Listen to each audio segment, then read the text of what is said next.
The opinions expressed on the following sponsored program are strictly those of the host, guest, and callers, and not necessarily those of this station, its staff, management, or sponsors.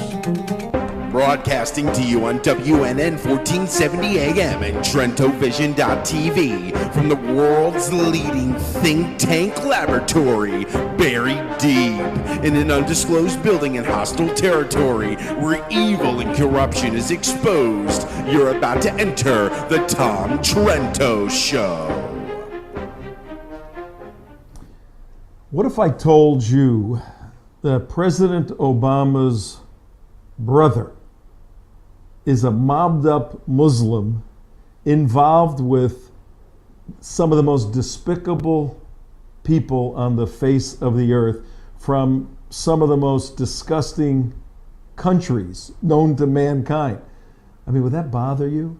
You do know President Obama has a lot of siblings. I can show you right here if you don't believe me. Here we go, right here. Take a look at this. And for you driving in the car, in your cars on the radio, I'm showing everybody the family tree of the Obamas, designed by our graphics department here at TrentoVision.tv.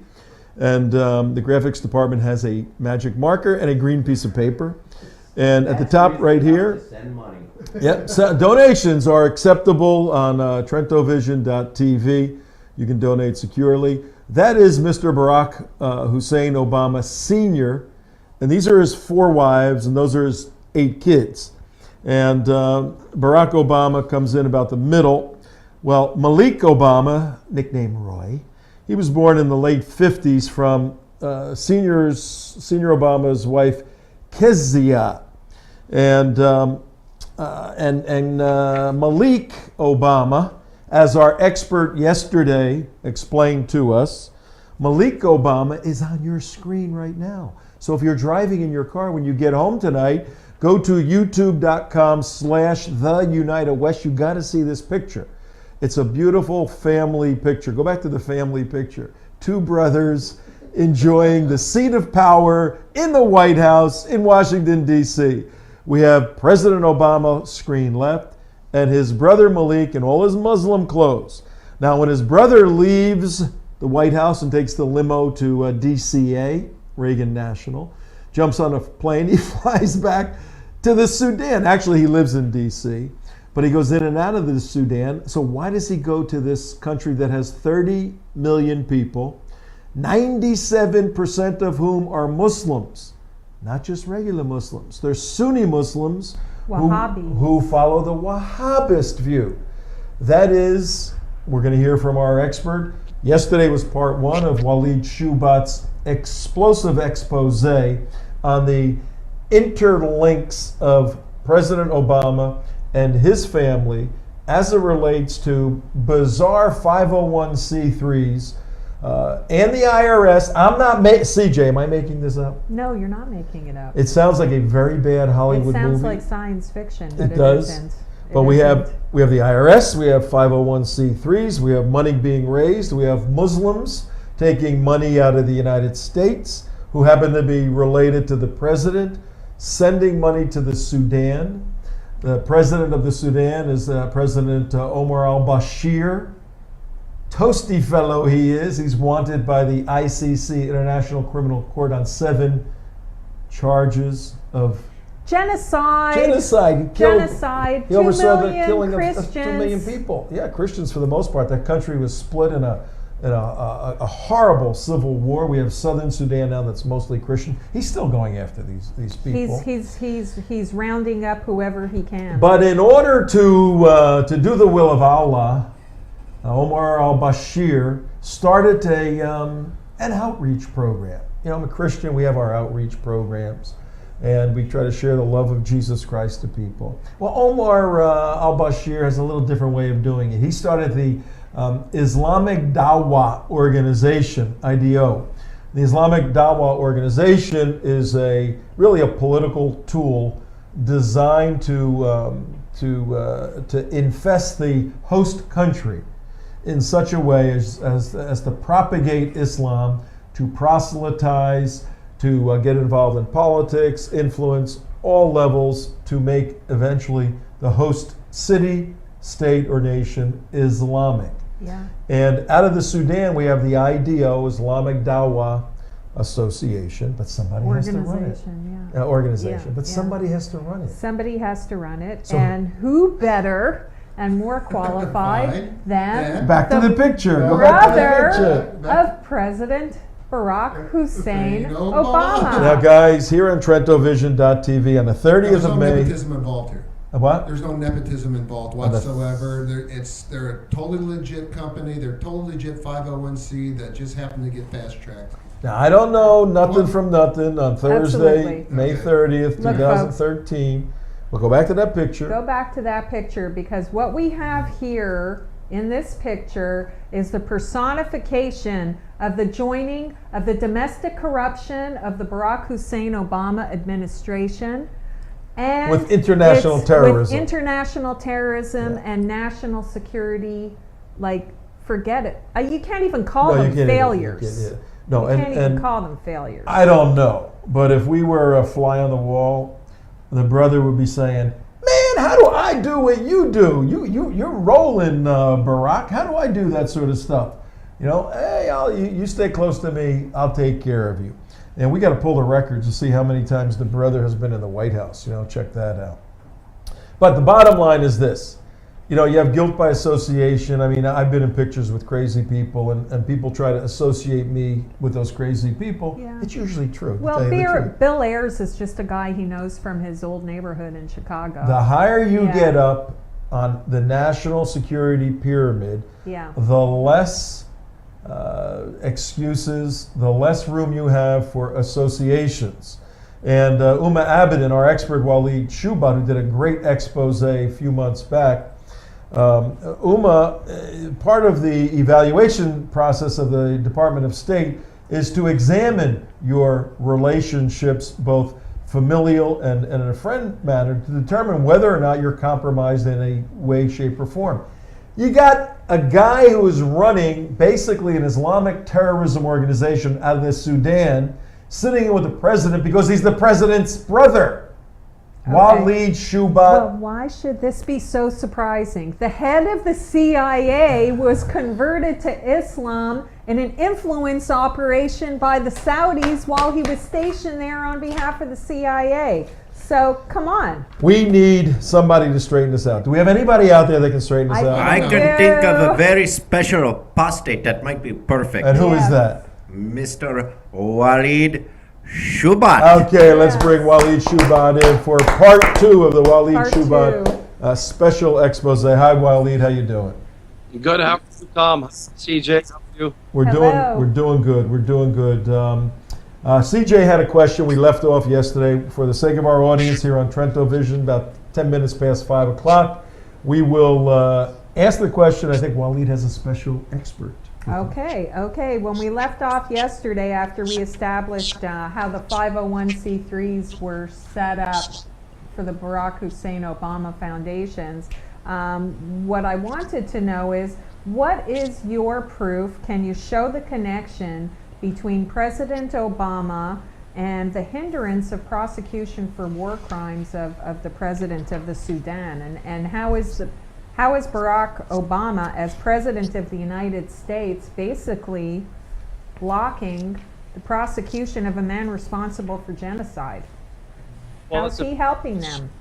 That's very good question. I hear my son door. He is also involved in the research.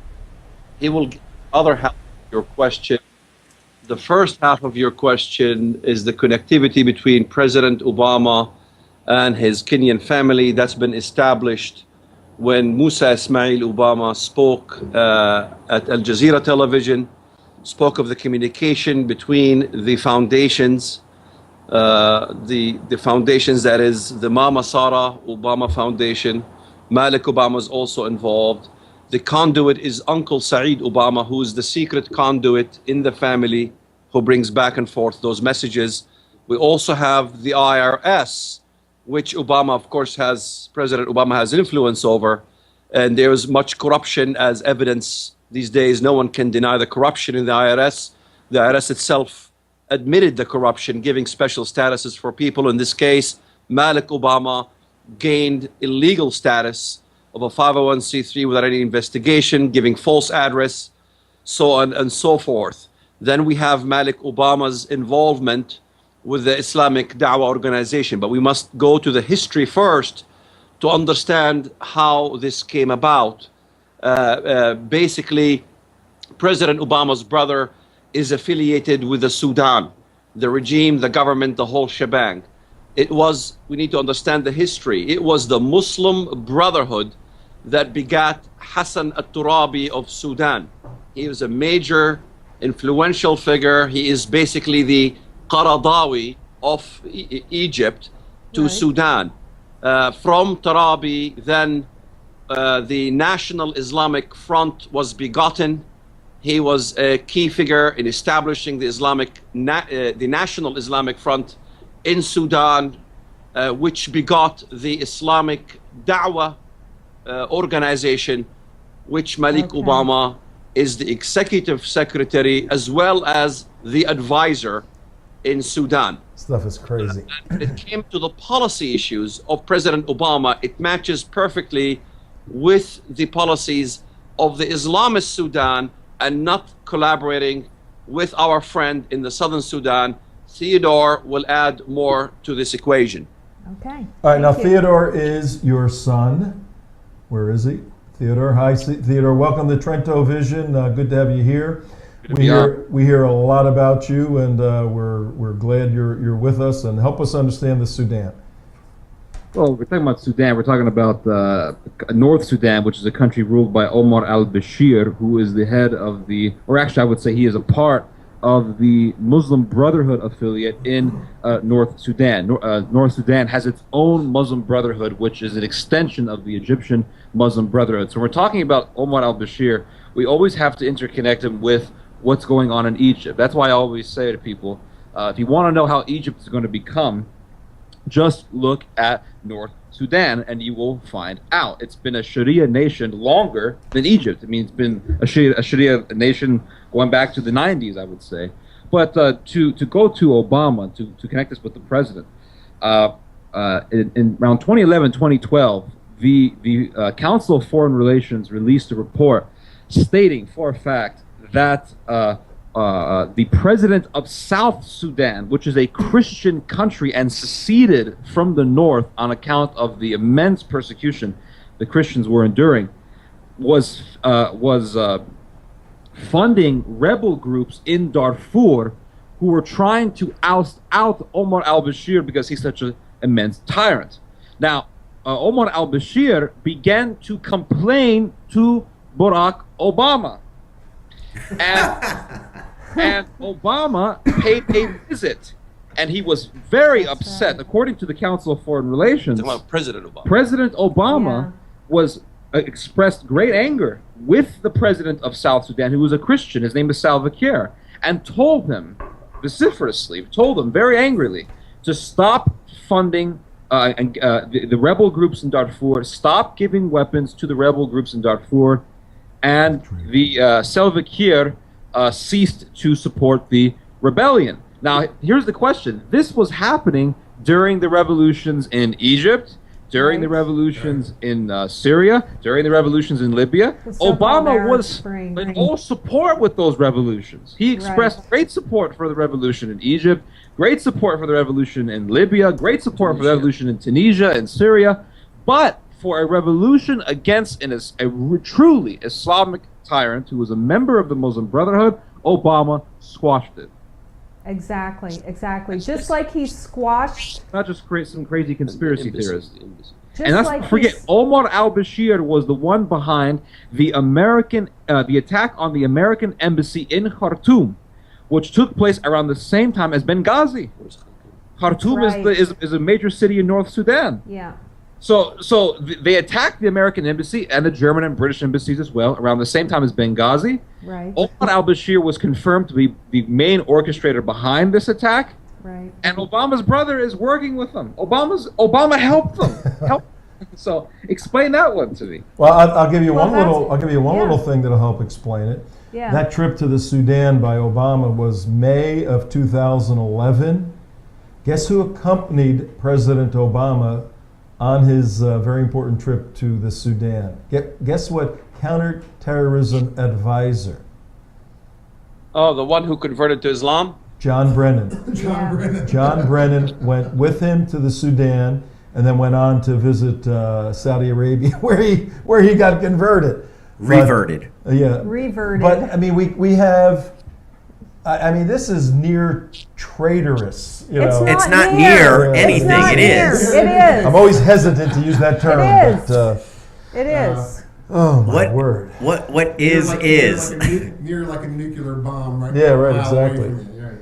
All right, so let's get this whole thing sorted out. Okay, let's get this whole thing sorted Yeah. out. Let's start with the beginning of Barack Obama's first term of his presidency. Okay. He launched himself onto the world stage. Hello, I'm here, folks. How? He launched his world apology tour for the United States in Cairo, June 6th, 2009. 2009. Cairo. Okay. Where he stood arm in arm with the Muslim Brotherhood Front and row, announced front row seats. to the Muslim world, I'm with you, I'm one of you. Oh, hang on for a second. We have our guest, Walid Shoebat, is a former member of the Muslim Brotherhood. We're using these terms, but we're getting new viewers and listeners every day, Walid, on the radio side and on the internet TV side. Give us a short overview of the Muslim Brotherhood. What is it, and why is it so bad? Well, we have to look at history again. In 1924, the West finally defeated the Muslim world. Kemal Ataturk was assigned government in Turkey.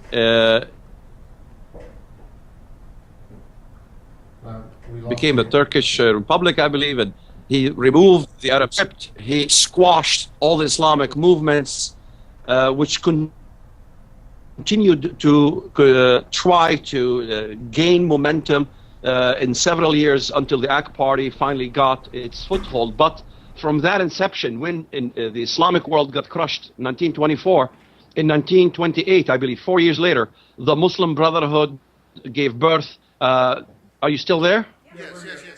Oh, okay. The Muslim Brotherhood was given birth in Egypt. You had Hassan al-Banna, and before him Sayyid Qutb. It became a terrorist organization under Jamal Abdel Nasser. I believe Sayyid Qutb was hanged, and it began to see a momentum when Russia basically lost the southern parts of the Russian republics. There was a void in that region. There was a void in the Middle East to reestablish itself. And so the Muslim Brotherhood became very vibrant under Obama. It was Obama's election, basically, that gave the message to the Muslim Brotherhood. They have a very, very short time.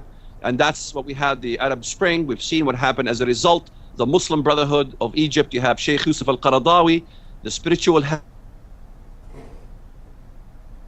of the Muslim Brotherhood, take over the podium from Wa'il Ghunaim, who was a secularist who was going to give a speech in Tahrir Square. And if you recall that story, he was ousted out of the speech. And basically the Muslim Brotherhood announced its position in Egypt. Elections took over after that.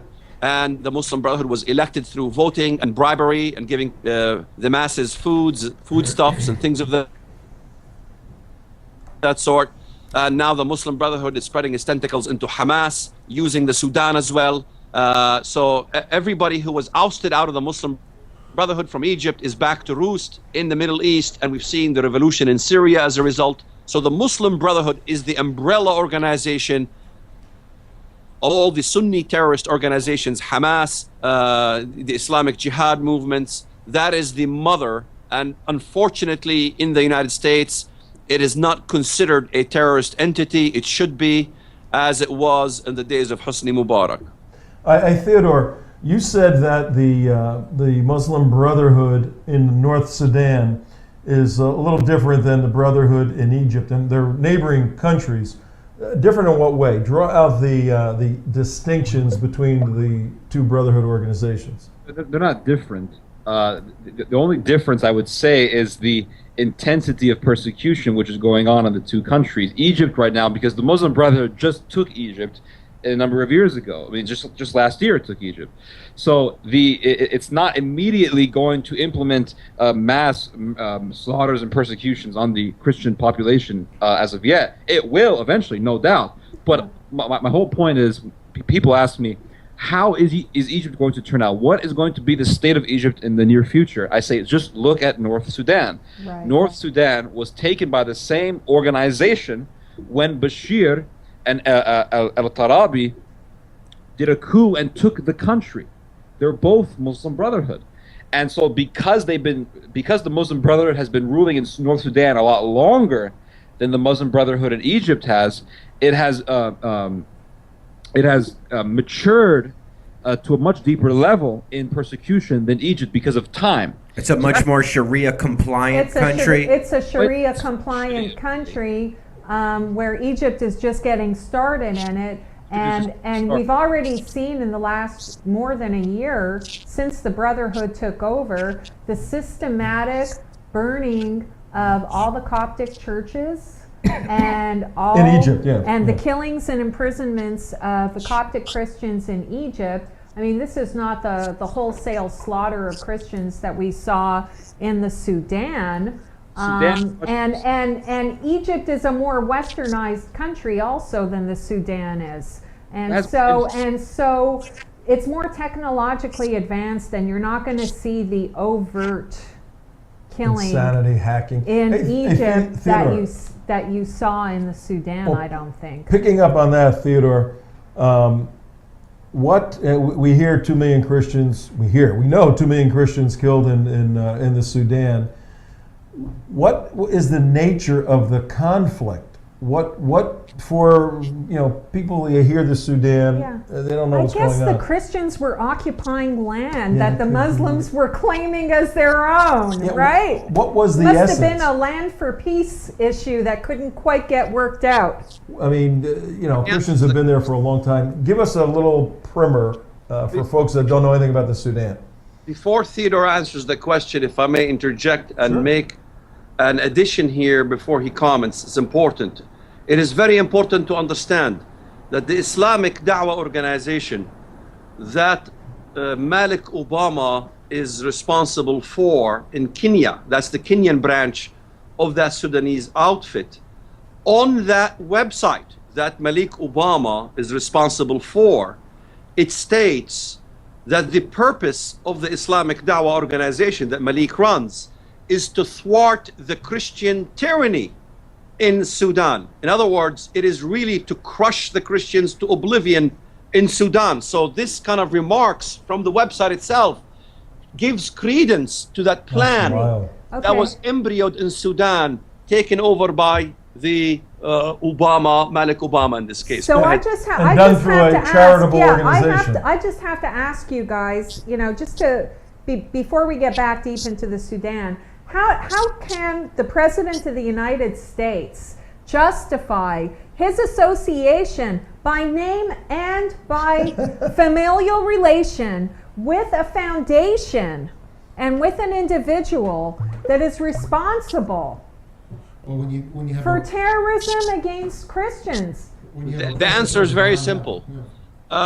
President Obama will do what President Obama will do until the American people speak out and make it a stickling issue. Then President Obama will retract and blame others for whatever happened. Of course, because that's the Muslim way anyhow. But let me ask you this.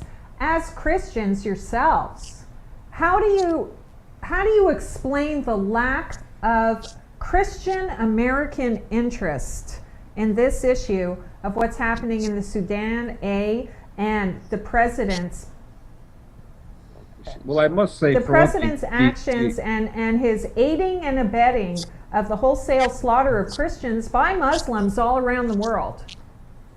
And American Christians are just shut up, dead silent about it, and I don't get it.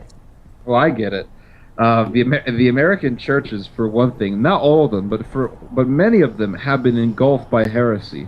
It is the heresy of being completely useless. Christianity originally, Christianity is about fighting the forces of darkness. I mean, if you read throughout the scriptures, I can talk about this for hours, but just to give you a tidbit, 1 John chapter 3 says, and this is why Christ came, to destroy the works of the devil. So Christ's sacrifice was there to destroy the works of Satan. So we as Christians must also do the same thing. We must also combat with the forces of darkness. And that is the whole, really the whole purpose and the whole goal as Christians, is to attack and to fight against evil. So, but we have forgotten this idea.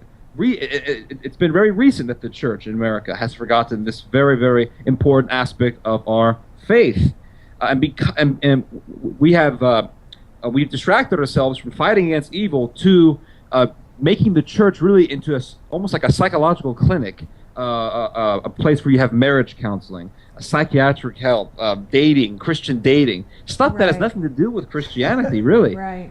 The main point of Christianity, like I said, is to contend with Satan and his servants. That is it.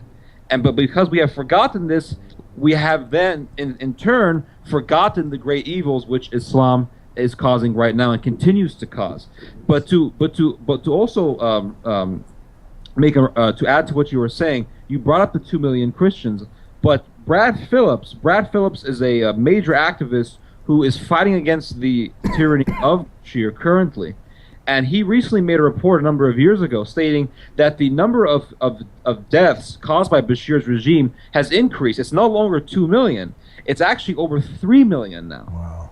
It's not just Christians, mostly Christians, but you also have animists, secularists, people who are political opponents of Bashir. But more or less, the target is specifically the church and Christianity, which is what Bashir wants to destroy. And he is killing these people not only by attacking churches, burning churches. His thugs go out and they attack Christians at random in Christian areas. In 2011, actually, El-Taib Mustafa is the uncle of Bashir. He caused a major persecution. He's still causing major persecutions. He orders Muslims to go out and attack and kill Christians. He releases fatwas saying to do so, to wreak violence against churches. And then also Omar al-Bashir is continuing to bomb the Nuba Africans, the Nuba people. They live in the Nuba Mountains, which borders between North and South Sudan. Right. And many of them are Christians. Some of them are animists, but many of them are Christians. And also, rape is a big part of this, isn't it? Mm-hmm.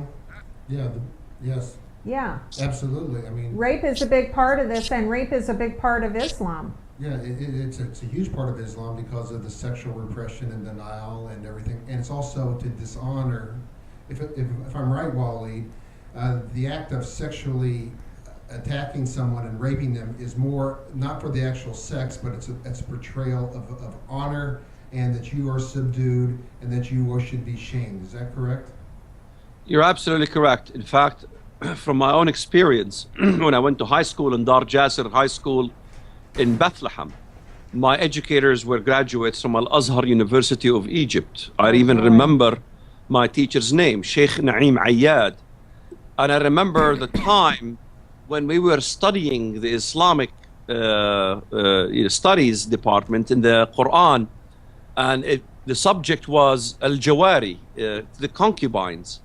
And also part of the subject was Islamic Messianism and how Islam basically will take over Jerusalem with the trees and the stones cry out, there's a Jew hiding behind me. And since Islam forbade killing the woman, the questions was poised in the class, what do we do with the women? We take them as Jawari, concubines. And is that a marriage? And the answer was no, it's not a marriage. Well, you stated, teacher, that we can have children with these women. How do you have children with a woman who you're not married to? There's a moral issue here. And he says, morally speaking, there's no issue because they're not considered wives. They're considered concubines.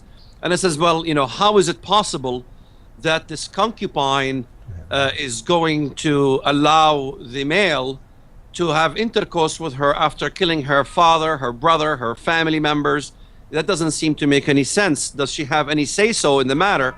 And he says, no, she doesn't. She has no choice in the matter. The Muslim male can have sex with his concubine regardless. It is not consensual. So I remember I went home that day, and my father also taught Islamic studies in the same Bethlehem district. And I asked him, I said, I said, Father, we are learning rape in school. Wow. You're learning rape. Rape in school. And he says, no, it's not considered rape.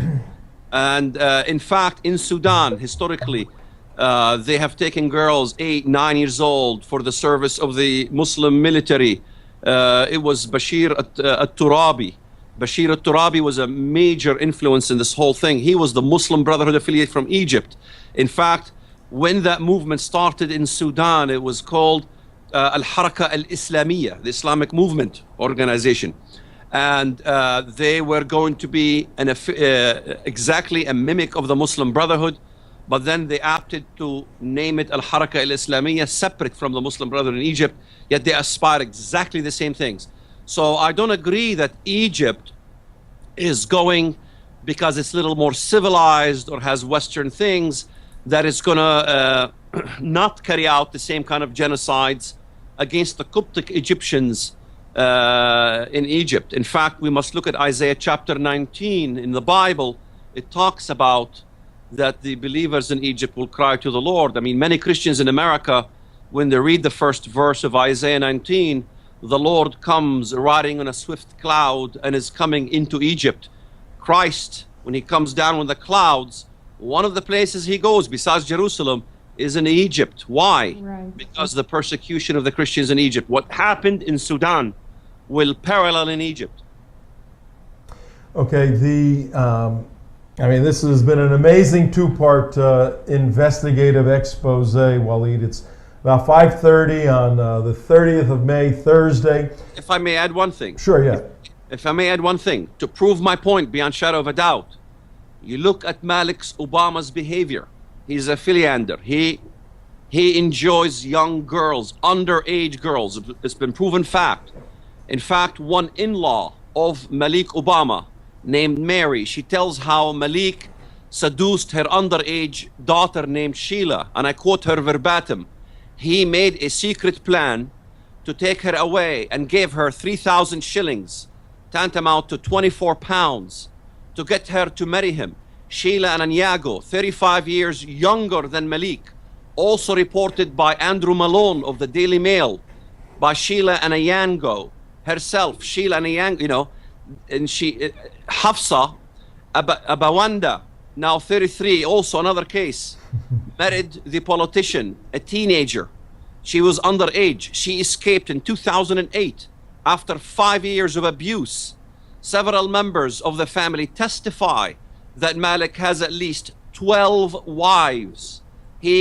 Under Islam, you're only allowed 4, but what he does is he rotates wives. He built a mosque in Kogelo, Kenya, paid by the Saudis. We even know exactly the names of the Saudi and the Qatari and the Bahrainis involved in building this mosque, where Malik Obama himself basically eyeballs the underage girls and lures them into his web of so-called marriage. In fact, you can watch a YouTube with Malik Obama himself. No one in the world can deny it. And this is the Kenyan media there wanted to get rid of this major philander and underage maniac from the community. They recorded him. Walid, how he bought the girls, how he had the mother and the brother sign for the girls. I read in your article where you were saying some of the money from the BHOF is actually funding the hotel in Kenya where he's keeping these wives, these multitudes of wives with the 501c3 tax money. He's Correct. raising money in the United States. And all monies that comes from the Dawah Wahhabist and the Sudanese government goes to building mosques and madrasas and building the mosque in Kogelo with a house for the imam. The rest of the monies that comes from the United States and the West funds the Barack H. Obama Foundation, which is a compound. It's sort of like the David Koresh. Has a compound and a restaurant, which the restaurant makes money for him. And he runs this whole compound with the multitudes of women who are abused, sexually abused, also through beating. In fact, Mama Sarah Obama, the grandmother of President Obama herself, was interviewed, and she said, if a disobedient wife is disobeying the husband, she has to be beaten. And this is how he learned about wife beating. There is tremendous reports, even from the Smithsonian, talking about many of this, the Daily Mail, major news medias that went and investigated. So this is from different, several very reputable sources that investigated the whole issue with Malik Obama. Spousal abuse, polyandry, underage marriage, polygamy are serious charges when you are a resident of the United States. Resident. All right, here's what we have to do right now. We still have some time left with you. We want to get into some more issues. But for those of you in your automobiles on this beautiful Thursday afternoon, May 30th, don't crash your cars listening to this. Don't crash your cars. And you're listening to Walid Shoebat and his son Theodore Shoebat as they're explaining an investigative expose that they put together, which shows a bizarre relationship between some of the Obama family, President Obama, his half-brother Malik, and we're going to get into his cousin in a second. Can you cue up? There's Malik right on the screen right now. And Walid Shoebat has been explaining the insane sexual proclivities of this Muslim leader who lives in Washington, works out of the Sudan in an organization focused in Kenya. I mean, to spread Saudi-style Wahhabi Islam all over Africa and the rest of the world. So you got to watch part one, which was yesterday on the 29th. Today's part two. You can go to our archives, youtube.com/theunitedwest. But if you want to get in touch with Walid or his son Theodore, how could they do that, Walid? We've been putting your website up, but what's the best way for somebody to get in touch with you? Well, they can write us at walid@shoebat.com. WALID @Shoebat SHOEBAT.com. It's very easy to remember. As you spell the word shoe, I don't know if some of your audience don't know how to spell potato. Perhaps they can spell shoe, SHOE, and bat, baseball bat. There you go. Take a shoe and a bat. A mind is a terrible thing to lose. SHOEBAT. They can research our material. We have a website, SHOEBAT.com, that has the latest researches that we do on the Islamic infiltration in America, which I'm sure you're aware of. And I know Walid, he does impeccable research, impeccable documentation as far as where he gets his sources from. It's not just something that he makes up out of his head. And plus, him being former Muslim Brotherhood involved with Al Qaeda, he knows how they think and what the connections are and what they mean. So, well, does he? But the question is he a 501c3? Can you take donations? Well, put it this way. Can you take donations? Yes, I can. But remember, CNN did an expose on me. There's one thing CNN said that was true. I have a 501c3. We do. But we didn't have one in Pennsylvania because Pennsylvania was liberal and they were thwarting us, didn't allow us. It took us years to get our 501c3 in Pennsylvania. So we're complied in Pennsylvania. But just to see the difference between us attempting to get a 501c3 legitimately, trying to help persecuted Christians in Pakistan, here's Malik Obama, who can easily get a 501c3, even though he never was a 501c3 for several years, so he can fund this Wahhabist empire in the Sudan and everywhere else in Africa. That is okay. But us, to try to help Christians from being killed and slaughtered every day, that wasn't okay for the IRS. Now, CJ brought up a point that it was retroactive. CJ brought up a very good point that it was retroactive. Yep, it was a retroactive, and you can see all this stuff on his website. We're certainly not going to be able to with where are we on the clock here? 5:40. I think it's very unfortunate that this is never going to get investigated the way it should by the United States. That's why we're doing it. Because who's going to do it? The corrupt holder Department of Injustice? Maybe not. Is that going to happen? we're going to ask Theodore, Let me because tell you, Theodore's a sharp guy. I know, CJ, let me say something. I know you and Tom work very heavily in trying to wake up Americans. I know how your hearts at times feel when you see how the world doesn't listen.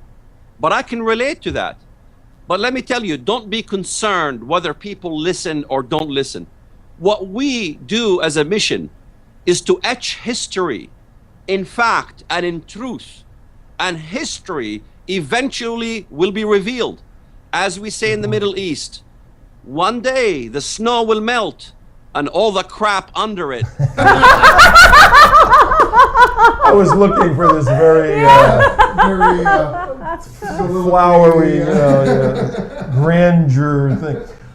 You got a question? What is your question? I just wanted to ask a question. It's kind of ironic, being the racism that's inherent in Islam, that all these efforts by the Wahhabists to go and, to what they refer to as Abd, and that they're trying to basically bring this strict fundamental Islamism to, or Islamist view to people that they consider inferior. Or am I wrong in that supposition?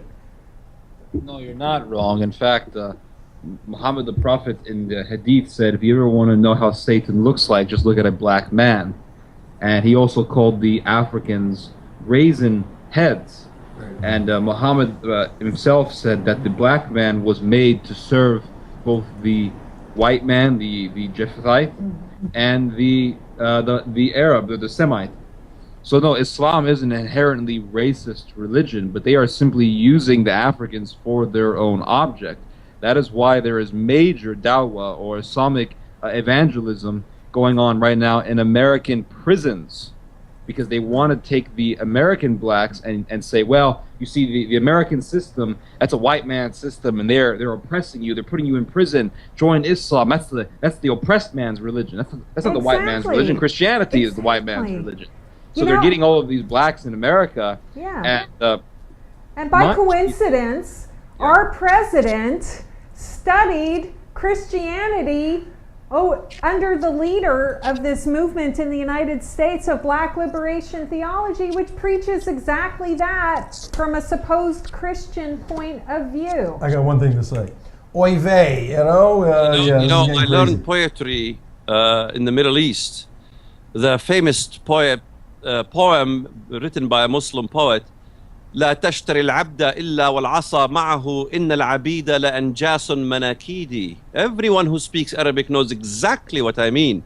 Do not buy the abid, the nigger, unless you get a stick with him so you can beat him with it, because niggers are detestable and filthy. I'm translating the poem. No one can deny this. In fact, most people don't know we had slavery when I lived in Israel, before Israel took over in '67.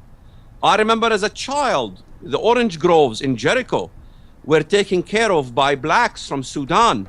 And I remember one black servant was beaten. His back looked like the back of Jesus Christ. It was horrible. And he was beaten to a pulp because he was considered a nigger. And that's how they treated blacks. I cried watching the scene, not realizing this is part of the system.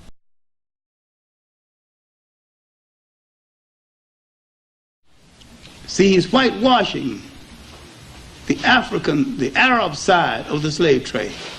Now, when the meeting was called by UNESCO on slave trade in the Indian Ocean, they invited 50 Arab scholars. Not one showed up. They don't want to deal with it. And the African who is a Muslim don't want to deal with it. And those who are Muslim in this country don't even know about it and don't want to be told about it. Slavery, even slavery, history of slavery in America, it is all linked to the Muslim world. Yeah. Most American Africans need to understand that Christianity came to liberate the African, came to liberate the Asian, came to liberate to everybody. It came to liberate the women, which Malik Obama himself, when he was asked, why do you beat your wives? Guess what his response was? He says, it's a matter of interpretation. I know exactly what he meant. It's a matter of interpretation. In other words, in the West, any wife beating is considered outlawed, while in the Muslim Sharia, it is not considered outlawed so long you don't do damage to the girl. You can beat them slightly and they have all Don't these leave bruises. Don't leave permanent scars. So it's a matter of interpretation. yeah. When But I you read know- Hang on. Malik's words, when I read Mama Sarah's words, I know exactly the fountain that comes out of their heart, because I used to be one of them too. All right, now we're going to have to do more shows with both of you to get into a lot of the Islamic stuff. I love the psychology of all this. I Yeah, mean, we're it's running out of time on our part 2 right now. And before I forget, this is the movie that I spoke about yesterday, Obsession, Radical Islam's War Against the West. And one of the key people interviewed in here is Walid Shoebat. If you'd like a copy of this, contact us, Tom at TrentoVision.tv. We'll send you a free copy. 1-hour documentary on the obsession that Islam has with warring against the West, like we're talking about. But in terms of your 2-part special, this explosive expose on the Obama family members, we have a video here. It's in Arabic. It's in I think it's Obama's cousin now, who was interviewed by Al Jazeera. I just want to show you a little bit of this. It's the #1 video, the first video on your report, your 22-page report. Musa Ismail. Yeah, it's Musa, right? Ismail? Is that? That's correct. Yeah. Musa Ismail Obama. He speaks classical Arabic, graduated from Wahhabi schools in Saudi Arabia, and tells it as it is. We're going to show just 30 seconds because it's in Arabic. It has, I think it has captions in it. I have it muted if you want to talk over it. Well, I want, we'll tell you when it starts, and we want you to tell a little bit about Obama's cousin now. Who the heck is this guy, and how does he fit into this mobbed up family? Are we ready to play it or what? We're playing it now. Okay, here we go. All right, it's rolling. Yep. And there he is. He's being interviewed. He's a slight black Oh, man. he's a teeny guy. Yeah, in his Islamic He's a garb. small guy, yeah, right. What's this all about, Walid? Musa Ismail Obama is the fundraiser for President Obama's mother's foundation, Mama Sarah Foundation. He goes to Saudi Arabia. In fact, President Obama's grandmother went to Saudi Arabia for the Hajj, the pilgrimage. And they were giving royal treatment by the king. And then they were allowed to go to Al Jazeera to raise major funding for the Wahhabist infrastructure. He talks about his life. He talks about how he studied in Wahhabist school. He talks about how he graduated from Saudi Arabia. I believe it is Al-Madina, Al-Munawwara school, which is one of the top 3 most virulent Wahhabi schools. He talks about the necessity of sending students from Kenya to Saudi Arabia, and so they can thwart the Christian evangelism in Africa, so they can crush the Christian tyrannies in Africa, and so he is basically declaring himself as a Wahhabist.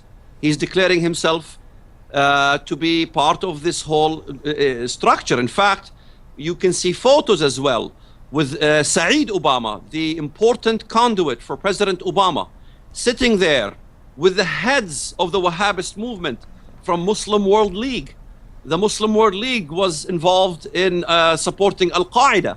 So you can see from Musa Ismail Obama to Malik Obama to Sarah Obama to the whole shebang. This is the Gambino family. This is like the Gambino family. Man. Videos, and as well as from our extensive research. You just have to plug in Shoebat and Obama Foundation, and you'll see all about it. I got a question for Theodore. Young Theodore. Why should anybody, particularly in the West, particularly in the United States, why should anybody care about this? You got a bunch of Muslim crazy people doing what they do crazy stuff. What really does this have to do with us living here in the United States of America? Yeah, that's a very good question, actually, and this is a question that I particularly would like to answer.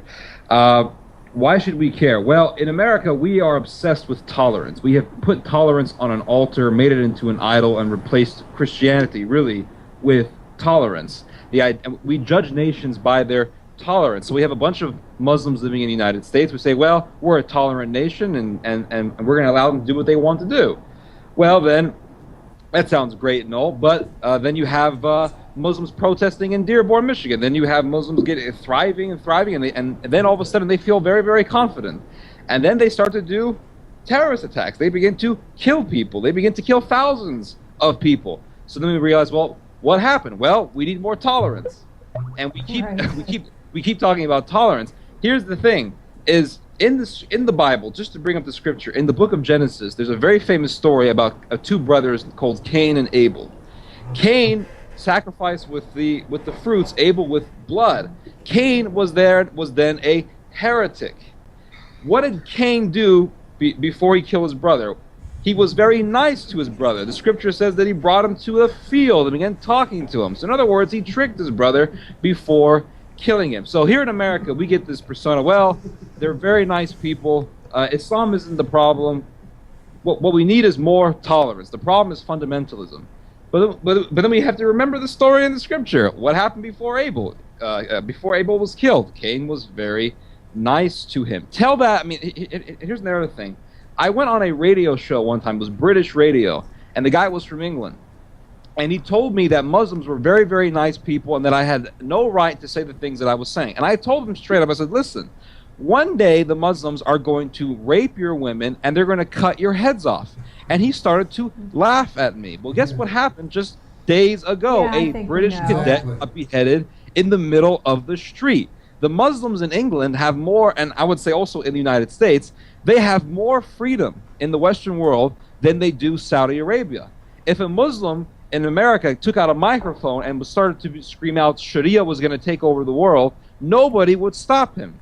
And eventually that person would cause a very, very violent act to be done. Muslims in Israel have more freedom than Muslims in most Muslim countries. If a Muslim in Saudi Arabia began saying Sharia was going to take over the world, they would take him out and most likely execute him. Right. So the Saudis, they are actually smarter than we are. We need to watch out for people, in my opinion, who are going out saying Sharia is going to take over the world. The Muslim in England who beheaded that cadet, what was he doing before he committed murder? He was partaking in these Islamic protests, declaring that Sharia was going to dominate the world, and nobody cared. So fine, you don't care. You can be careless all you want. But don't complain when you have a knife on your neck. Yeah, but I didn't think. Well said. I mean, that was very well said. Absolutely. You're speaking? Walid, we can't hear you. You got to speak into the mic. Saudi Arabia wants to establish Sharia in the world. Saudi Arabia, if they want to establish Sharia as the law and remove the kingdom, then they will kill you. In other words, it's okay for the geese, but it's not okay for the gander. Of course. So it's okay to spread Wahhabism throughout the world, but if the Wahhabis say, look, we got to take over Saudi Arabia, we have to have a Khalifa here, forget the kings, then Saudi Arabia will execute you. I just have one minor correction to what Theodore said, and he's spot on, 100% spot on. They're not protesting Christians in Dearborn. They're actually stoning them with crates, rocks, and bombs. We actually recorded it and have it on video. Just a You probably saw that video. We put that video together, the stoning. And millions of hits. Yeah, that's what's going on. Well, we haven't heard that much from Imam Abdul I Fool You, You Fool. What do you think about this 2 days with Walid Shoebat? What's going on in your head? You didn't hear from him because I debunked the Imam. I debunked the Imam. Yes. I must say, having Walid on, coming man from such a position, makes me look like a real fool. And I do not like when you have such authoritative guests on that actually tell the people the truth. It is much easier for us to sit here and say, oh, religion of peace this, religion of peace that, interfaith this, interfaith that. When someone like Walid comes on and tells you the truth, it makes my people look not so good or so American. Good. Well, that's the first sane thing you've said since you've been here, I think. That's pretty good. Thank you. Thank you, I think. Are we still kafirs? You are very much. Yes. But you are my favorite infidel, Trent. Yeah. Okay, good. Oh, I thought I was. You are number 2. But I must say that, Mr. Shoebat, you're the most prolific apostate possibly in the world. And you have made my life very, very difficult. Well, you know, according to your Quran, Imam, it says, فَإِن تَوَلَّوْا فَخُذُوهُمْ وَاقْتُلُوهُم. If they renege on the faith, then take them and kill them. You cannot, refute this. It's in the Quran, and it's in Umdat as-Salik. Umdat as-Salik is the manual Muslims follow in America. They all buy it, and it tells them there, if your children leave the faith, then kill them. So, Imam, let me tell you, if your kids get apostate, you must, resort to Umdat as-Salik. I am very well aware. That is why we have you Skyped in instead of here in person. I'm holding it in my hand. I got Reliance in my hand right now. All right, Walid Shoebat and Theodore Shoebat. It's got to be quick because we're winding down. Thank you very much. We have many questions, but CJ has one quick Okay, one. I have one last question for you guys, and I want to know, how do It's got to you be a see, short answer because we need to do some stuff before we how's close. this all going to play out here in the United States?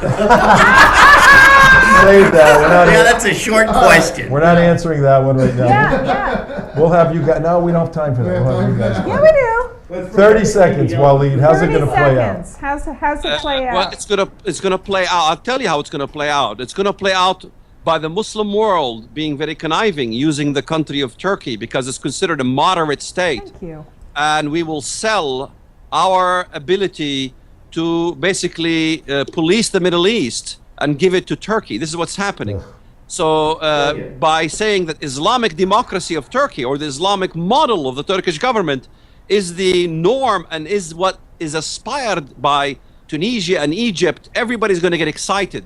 So we're going to have some sort of a false peace initiative that the Sunni sect will work very hard. Even Hamas will recognize Israel. You mark my words. Hamas will recognize Israel, and eventually the Shia will collide with the Sunnis, and Iran is posting its missiles on Saudi Arabia. So Saudi Arabia is going to end up getting destroyed by the Shia in Iran. That sounds. And then oil will be only $20 a gallon, folks. Hey, Walid and Theodore, we're going to have you back for sure. Thank you very, very much. Let's give those guys a hand. Been a fabulous two-part series. We'll see you guys. Thanks a lot. Thanks a lot. And we got about a minute left, so if you can say goodbye to them or put them on It was mute good or to whatever. meet you both. Thank you. Good to meet you too, TJ. And what he just said about Turkey, guess where About they're Turkey and about Iran and Saudi Arabia and guess where they're building a little mosque. Yeah. Did you hear about this? What are you speaking of? Turkey is building a mosque in Virginia. Yeah. $100 million mosque. They said it's going to be the most beautiful building in the West, and it's going to stand for the grandeur and luxurious nature and fabulous essence of Islam. And You and the like people- all the people that eat sand and live on $2 a year? And the people in Virginia are going, what? Yeah, the news broke yesterday. Why don't they just put it on top of the Pentagon? $100 million mosque. I think they Well, already did that. Obama's in love with Erdogan. I mean, he thinks. It's his best friend in the best- political world. Yeah. All right, guys, great two-part series. We got a couple of seconds left. Walid and his son, good stuff. huh? Yeah, that's Terrible. Did you good. enjoy that? Yeah, absolutely. I want them back. I want to talk about Huma. Uma, we got a whole bunch we of got a stuff. whole We bunch should of have stuff him to on talk to them regularly. about, yeah. We'll have I to do hate that. all your guests. I know. But that's it for now, folks. We have to say goodbye on this 30th of May, Thursday. Tom Trento, CJ, everybody else. We're signing off. We'll see you tomorrow, Friday. From France, we got somebody Skyping in from France. Tell us what's going on in that wild and wacky country.